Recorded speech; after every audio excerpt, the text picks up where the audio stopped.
গতকাল ছিল মহালয়া, তার জন্যে নতুন চাদর পাতা হচ্ছে। আর সাথে তো উপরই পাওনা, আমার হাজব্যান্ড এসেছে। তো সকাল সকালে উঠে ওর পছন্দ মতো রান্নাগুলো সেরে ফেললাম। বাইরে থাকে, একা একা রান্না করে খেতে হয়, সেরকম ভ্যারাইটিস রান্না করে খেতেও পারে না, সেদ্ধ ভাত করে আর নয় চিকেন ভাত। তো এখানে আসার পরে অনেক ধরনের মাছ মাংস নিয়ে এসেছে, যেগুলো ওরই পছন্দ। তো আজকের মেনু করেছিলাম লাল শাক ভাজা, যেটা ওর খুবই প্রিয়, আর সাথে করেছিলাম মাটন। আজকের মাটন একটু অন্যভাবে রান্না করব। সবসময় কি করি, মশলা কষিয়ে শেষে মাটনটা দিয়ে তারপরে কুকারে দিয়ে সেদ্ধ করি, কিন্তু আজকে করব না। আজকে টোটালটাই কড়াইতেই রান্না করব। এই প্রথম আমি কড়াইতে রান্না করছি, কোনোদিনও আমি কড়াইতে রান্না করিনি। জাস্ট কষিয়ে কুকারে দিয়ে সিটি মেরে দিয়েছিলাম। তো আজকে তার জন্য প্রথমে কি করেছিলাম, মাটনটাকে না একটু ভিনিগার দিয়ে ভিজিয়ে রেখেছিলাম 10-15 মিনিট।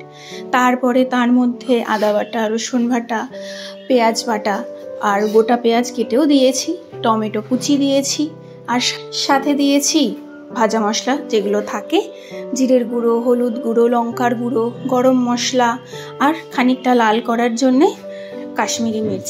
আর এবার দেখো আলুগুলোকে ভেজে নিয়েছি। ভেজে এবার গরম মশলা একটু ফোড়ন দিয়ে ম্যারিনেট করা মাংসটা দিয়ে দিয়েছি। দেখো এবার এটাকে কষতে থাকবো। আমার মোটামুটি 1.5 ঘন্টা কিন্তু লেগেছে এই মাটনটা রান্না করতে। আমি জানি না তোমাদের কতটা টাইম লাগে, বা অনেক সময় হয় না, মাংসের ওপরও ডিপেন্ড করে, একটু বেশি সেদ্ধ হতে টাইম লাগে, আবার কিছু তাড়াতাড়িও সেদ্ধ হয়ে যায়। মাটন খুব একটা তাড়াতাড়ি সেদ্ধ হয় না। আর শেষে দেখো আর একটু লাল করার জন্যে একটু কাশ্মীরি মির্চ দিয়ে দিয়েছিলাম।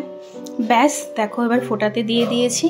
অলমোস্ট প্রায় আমি 1.5 ঘন্টা বাদে এসেছি, কতখানি জল বেরিয়েছে।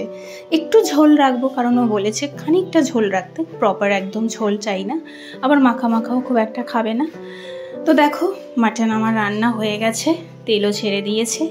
এবার ওর খাবারটা বেড়ে দিই, তারপরে আমরাও খেয়ে নেব। মহালয়ার দিনটা তোমাদের কেমন কাটলো অবশ্যই কিন্তু একটা কমেন্ট করে জানিও। আর আমার ভিডিওটা ভালো লাগলে অবশ্যই একটা লাইক, কমেন্ট, শেয়ার করো। টাটা।